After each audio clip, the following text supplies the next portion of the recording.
Hey everyone, welcome back to the channel, and doing a little bit of testing right there. But since I can't have a theme song anymore because StreamYard changed everything. You guys are just gonna have to listen to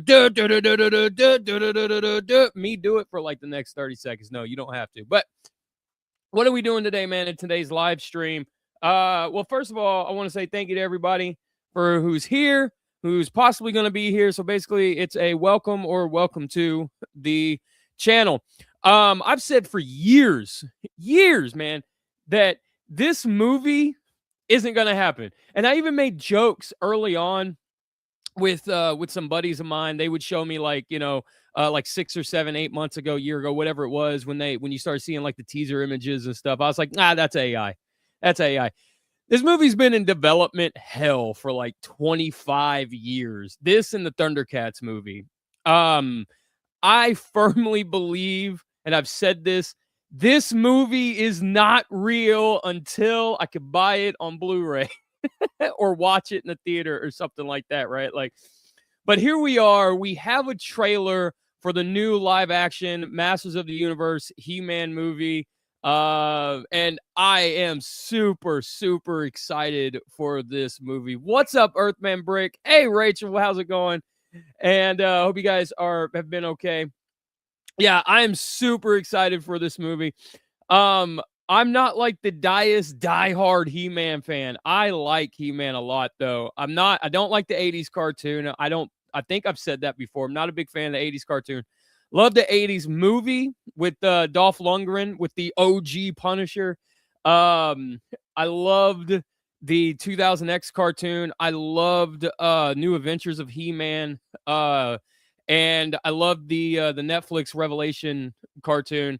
And some of the comics, I've kind of dabbled in some of the comics here and there and stuff. So I wouldn't say, like I said, I'm not like a hardcore, like the ultimate He-Man fan, but I like He-Man, you know? So I'm pretty stoked about this movie. And I'm just gonna go over the trailer, man. Like if I'm going to try and play it, all right, that's the goal here. But I am gonna mute the trailer, but I'm going to try and play it, and I'm gonna talk over it as it plays.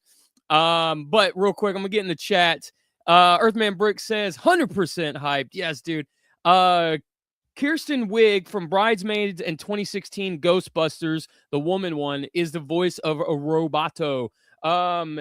Kirsten Wiig, is she the blonde one in the 2016 Ghostbusters movie, like the short-haired one with the guns, like the pistols, for her proton pack? Is that her?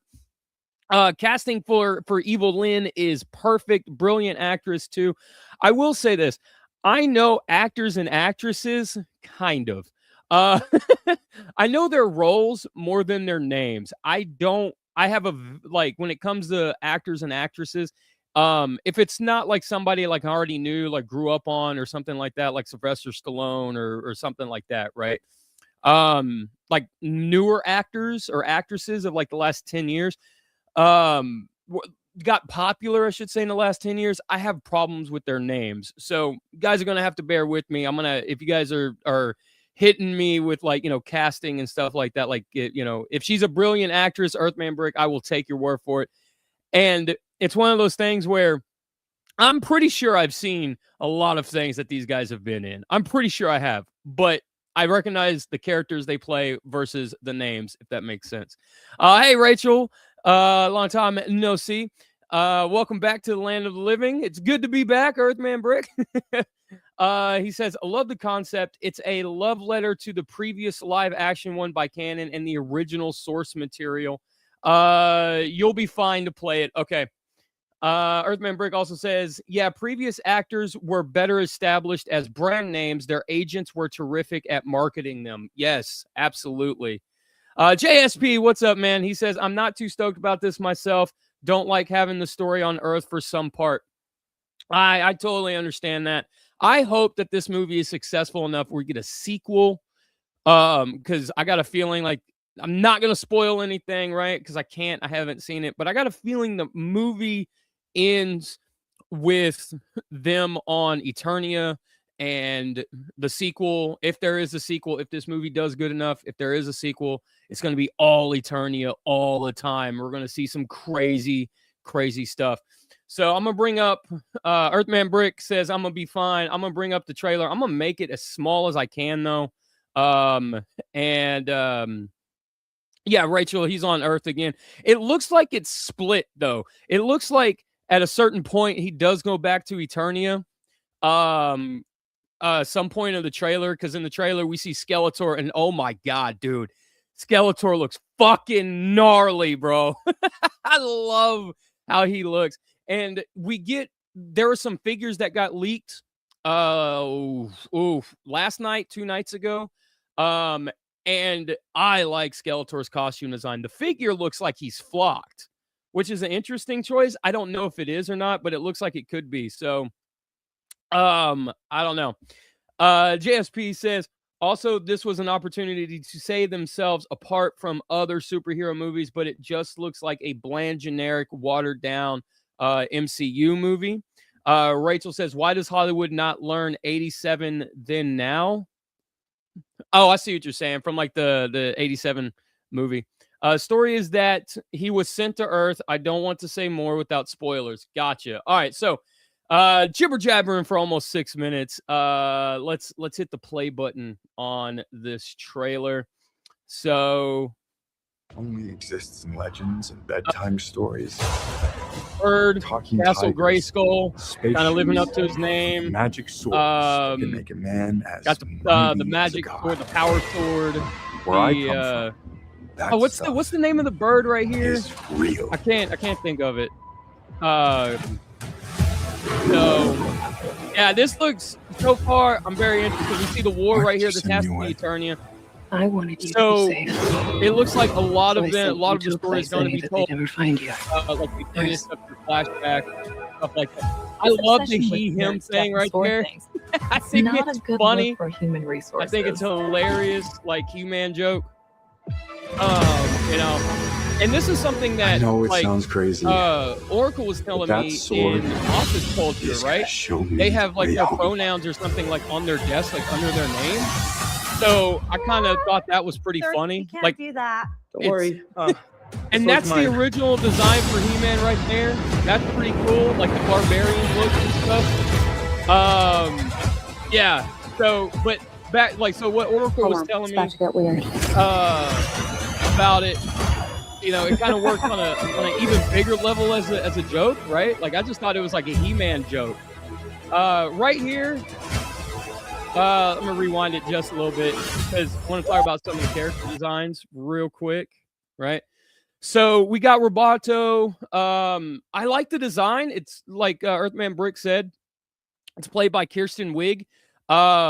So, and then we've got Man at Arms here. I'm not assuming that this is Duncan. Okay. I was talking with a buddy of mine, Chris. He's a massive, like absurdly massive He-Man fan, right? Like I can go to him with any question and he'll be like, the answer's 12, right? Like it just, the absurd level of knowledge that's packed in that man's brain for He-Man is ridiculous. So he was telling me that Duncan's original trainer name was Deacon or Decker. I'm sorry. His original name was Decker. So I think that's really cool. So these might be like designs before the final designs, right? Like there's a big battle. Roberto dies, Man at Arm dies, and then we get to see like Duncan pick up the Man at Arms helm, and then we get to see like Roberto 2.0 or 4.0, whatever it is, in that more traditional Masters of the Universe style. I do like Tila's outfit here. I know traditionally she's got like the skirt thing and stuff like that. This kind of harkens back to Mortal Kombat. Was it 11? I think it was, when they changed Melina's design, right? And they gave her pants, and I was like, well, okay, we're gonna see how this design works. And I think they hit it pretty good here. We got Cringer here looking very stoic. The green on Cringer here, I don't know. It could be the lighting or whatever, but it almost looks more yellowish than green. But then again, this is a trailer. All of this could be fixed in, a day and a half coloring wise. So keep going. But I love the designs of the characters here. I really do. Prince Adam's showing up with some jeans and t-shirts. I think that's cool. What am I supposed to do? It just looks kind of crazy. And here we go. Look at that reveal for Skeletor. It's so sick. Spikor, Fisto, what's that, Trapjaw, Beastman. Battle for Evelyn, which Evelyn's gonna be gnarly, dude. I love that. Yeah, that looks cool. That looks cool. And I think that was Scareglow. Was Scareglow at the end of that? No, I didn't notice that. No, it wasn't. Okay, it's just like a dude in armor or whatever. So, dude, look at that. God damn. He looks so freaking cool, man. Look at that Skeletor, dude. I don't know who this is next to him, but he looks dope. We get like his palace guard right there behind him, Wolfface, right?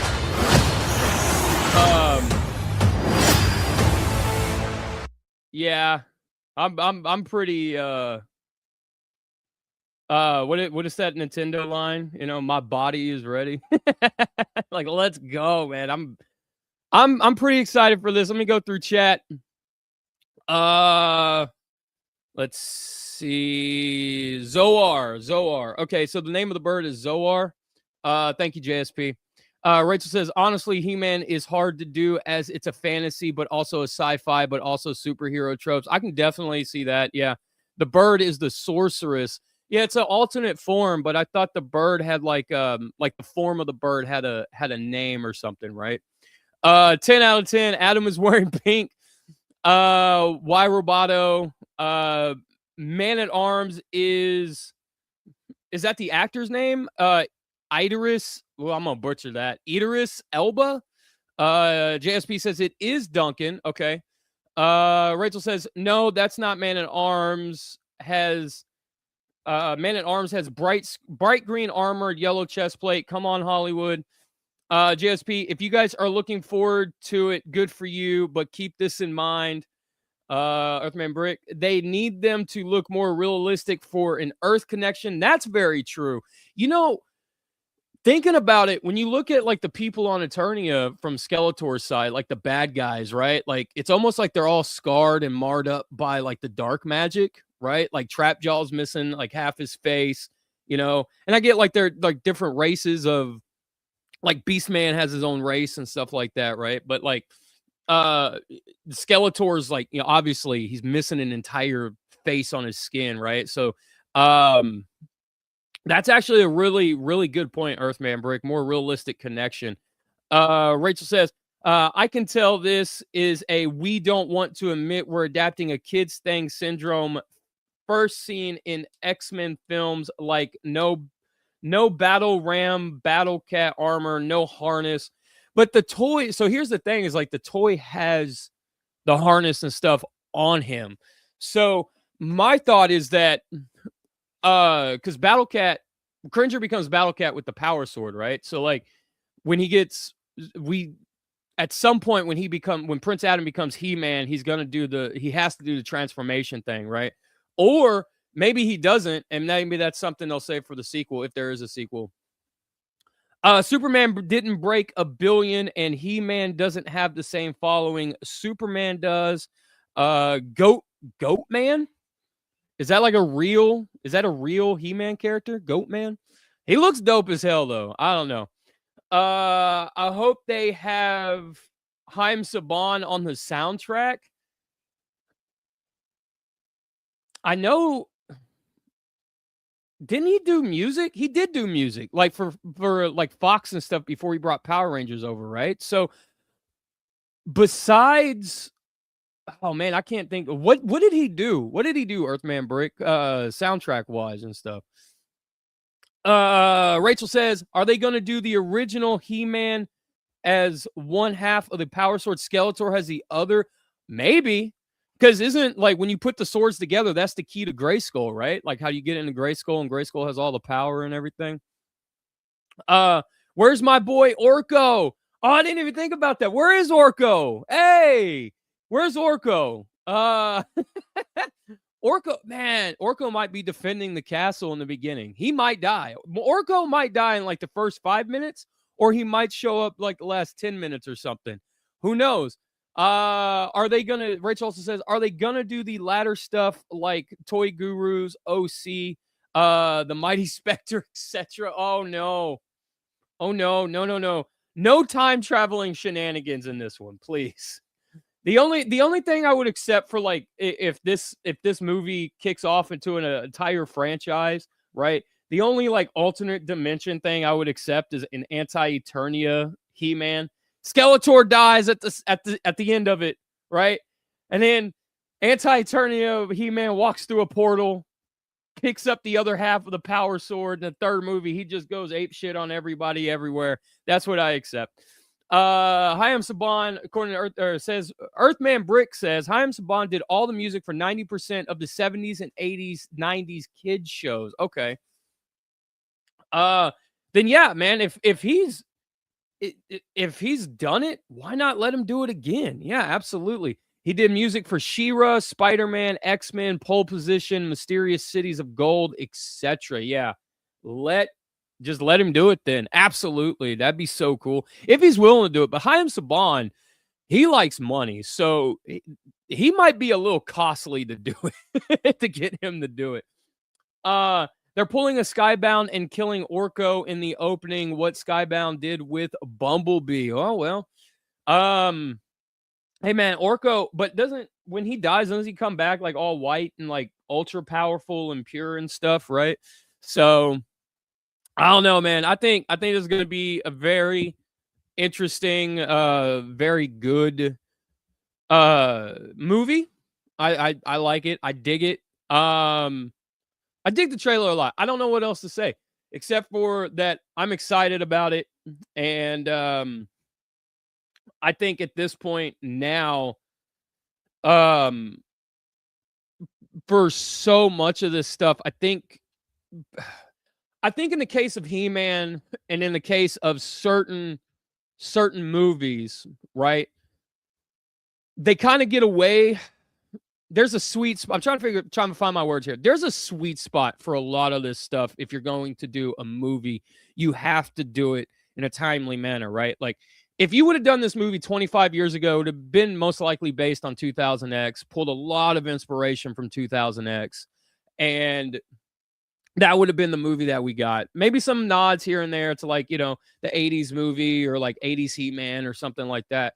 But when a franchise goes like as dormant as like He-Man has, and I know it had the Netflix cartoon and, the She-Ra Netflix cartoon and stuff, which those did really well. But in terms of like, when I say dormant, I mean like in the mind's eye of like all of society, right? You have to, if you want to make a franchise out of it, you have to include the fans and you have to include like your average moviegoer in so much of it now because it's been so far removed, right? Like, and when you get things like when Iron Man first happened, that movie and the first Thor movie, that was aimed solely at the fans because that's what they needed to have come in, right? Now all of these movies make or cost so much money to make, you can't rely on like one sect of people to come in and stuff like that. So you have to kind of make these, I guess, like choices, I guess, if you will, that try and, I don't want to say include everybody, but get, as many of the hardcore fans and the fans in general as possible while still trying to get like general fans or general moviegoers, not fans, but like general moviegoers into the movie. Rachel says he beats Condiment King. Take care, JSP. She-Ra has had more shows for some reason because She-Ra's better than He-Man. What can I say? Okay, so side note, like input history time, baby. As a kid, He-Man, 80s cartoon He-Man was slightly before my time. She-Ra was not. I caught reruns of She-Ra constantly. I loved She-Ra as a kid, and I love She-Ra to this day. She-Ra is my favorite part of He-Man lore. She really is. I absolutely adore that character. So if this gets us like a live action She-Ra movie, dude, I'd be so stoked. Just throw that out there. Just throw that out there. Here's a question. Rachel says, here's a question. Is this finally the thing that opens the door to get young people into He-Man, opening a wave of fantasy sci-fi as Iron Man did superheroes?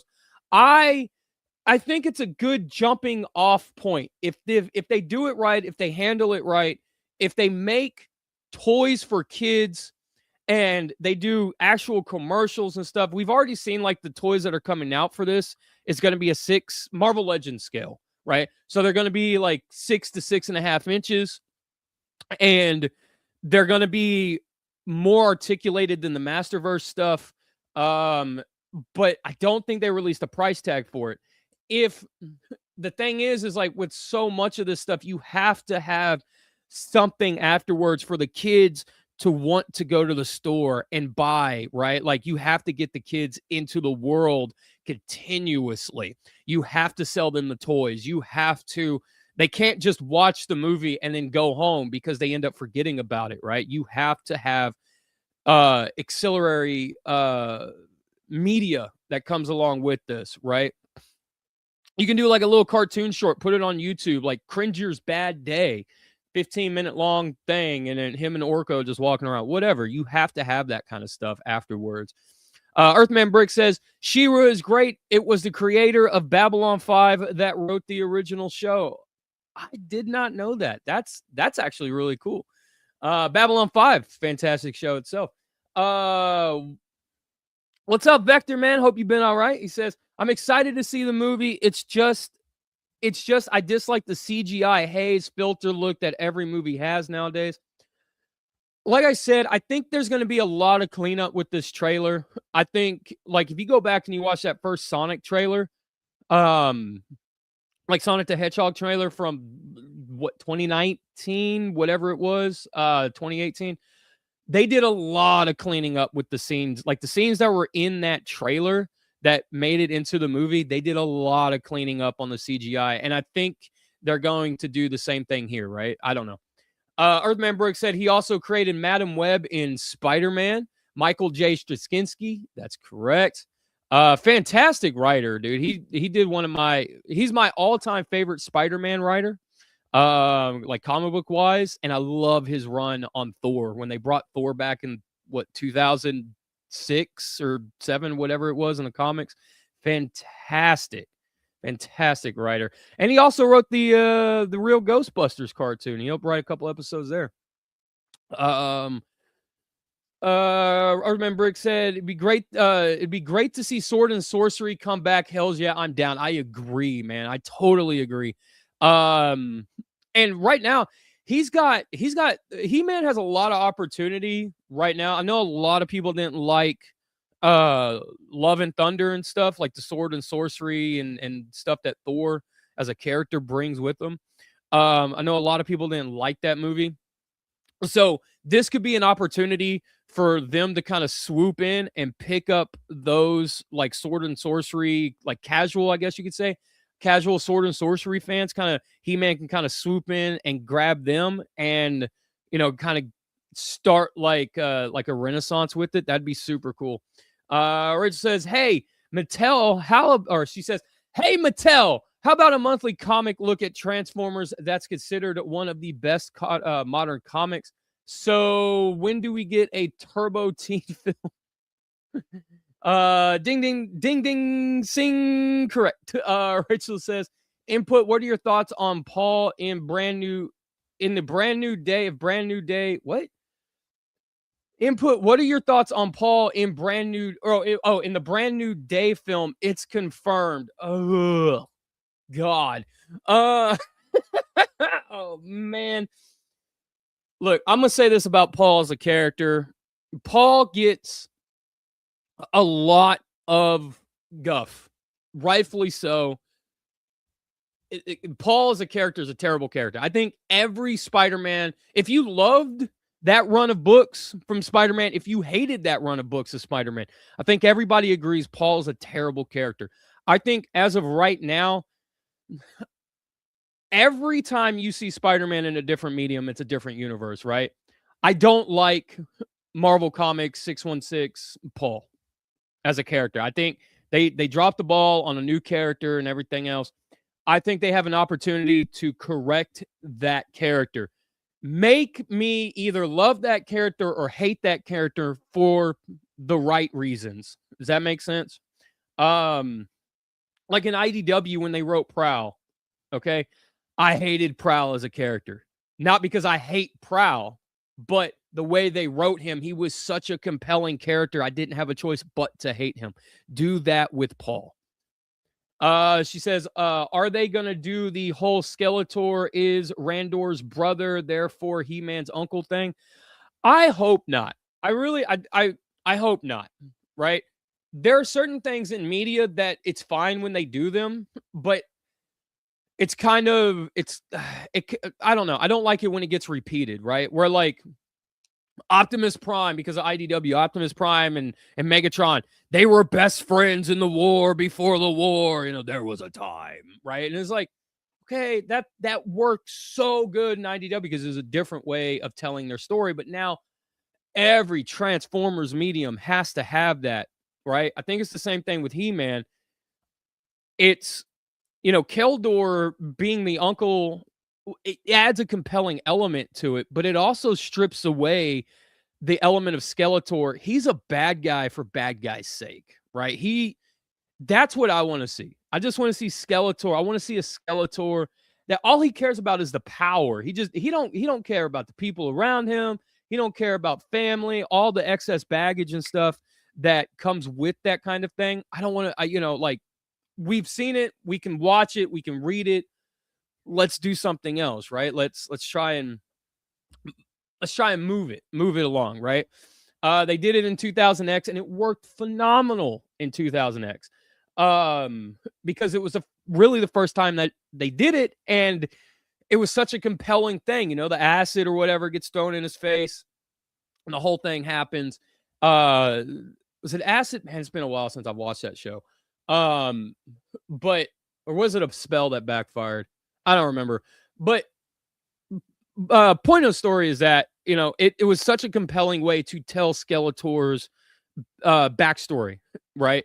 Now let's return Skeletor to the original. I'm just a bad guy because I want to do bad things. I want to hear his voice. I know they didn't reveal his voice in the trailer. I want to hear his voice, right? I am hoping. I know Skeletor traditionally has that He-Man kind of voice, right? Oh man, I hope that's not the case here, right?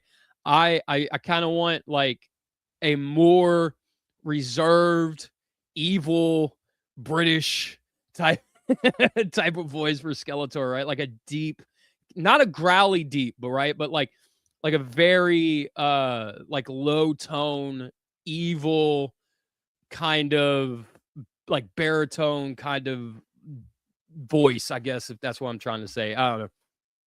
I have faith in Jared Leto. Why? Who's Jared? Is Jared Leto playing Skeletor? Oh, he was good in Morbius. Oh man, best Joker ever. Rachel says worst Joker, as I say best Joker. Even though Morbius was a bad film, yeah. Morbius was rough. Morbius was very, very rough. And I was really looking forward to that movie too. And didn't listen to anybody. And I watched it. And yeah, it was rough to say the least. Let's see. Earthman Brick says Jared Leto is a good actor. He was good. He was solid in Fight Club and Requiem for a Dream. Okay. Man, I haven't seen Fight Club, Jesus, since I was in college or so. Rachel says Morbius was good drink into stupor material. He also loves to ham it up to 11. That's true. That's very true. Guys, I don't know what else to say except for go pre-order some He-Man toy. I don't know. But yeah, guys, if I hope you guys are looking forward to the movie. If you're not, that's cool. If you are, that's cool too. I'm super stoked about it. And I'm like, when I watched the trailer, I was so hyped. Now there are things in this trailer that I watched.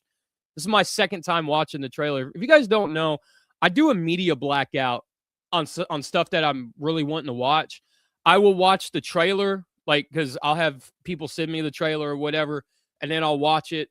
And then I'm like, oh, okay, they're doing like a He-Man movie. Oh, yeah, this thing's finally happening. And I'll watch the trailer. And then after that, I won't watch anything from it. No new trailers, no nothing. Until the Blu-ray comes out and I can buy the Blu-ray from like Walmart or the local movie guy who owns his own like local store or whatever. And then that's how I watch it. I watch the trailer to know it's coming out, and then I watch the movie in like 6 months time or whatever it is, years time, whatever, right? Complete media blackout. Earthman Brick says, solid stream. I appreciate that, man. He says, do Spider-Man next when the trailer comes out. Hey, man, you got it. I guess, I don't, when's the trailer coming out for Brand New Day? Do we know? I've seen like a lot of leaked, like screenshots, or not screenshot. What am I talking about?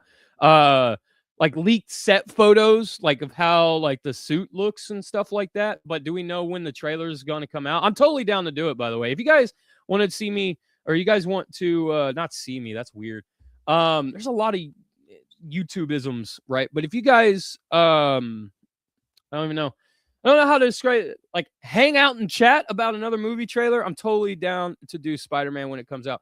As always, man, take care of yourself. I will see you guys next live stream. Me and Danny have something planned coming up. Oh, I think on Friday. I'm getting my days starting to blur again, but I think it is Friday. Yeah. Oh, one Earthman Brick slides in home, says, looks decent. Punisher is in it. Oh, shit. Punisher is in it, but the director doesn't have a good track record. Ooh.